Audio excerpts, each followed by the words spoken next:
जवळा येथील आदर्श विद्यालयात सत्कार व पारितोषिक वितरण सोहळा हा संपन्न झाला।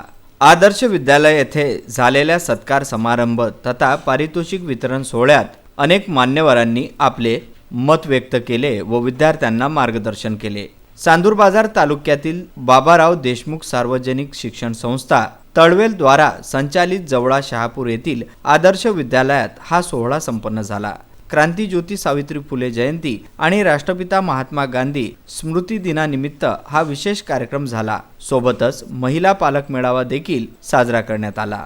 निवेदन आणि साहित्य क्षेत्रात मोलाच्या कामगिरीसाठी सुनील इंदू वामन ठाकरे यांचा विशेष सत्कार करण्यात आला। या प्रसंगी जगू कविता बघू कविता या विषयावर त्यांनी व्याख्यान केले।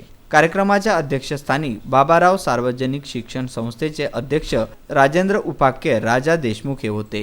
यावेळी विचारपीठावर शाळेचे प्रथम मुख्याध्यापक रामदास ठाकरे, संस्थेचे सचिव नरेंद्र देशमुख, नंदकिशोर ठाकरे, वैकुंठ वानखडे, चंद्रकांत ठाकरे, सतीश पाथरे, प्रशांत काळे, सोपान जायले, रतन आठवले व मान्यवर उपस्थित होते। तसेच मोठ्या प्रमाणात विद्यार्थी आणि पालक वर्गही उपस्थित होता। कार्यक्रमाचे प्रास्ताविक मुख्याध्यापक सोपानदेव पळसपगार यांनी केले, तर संचालन प्रफुल्ल भांडे यांनी केले। आभार अनिल देवांग यांनी मानले। Bureau report, Vidarbha news.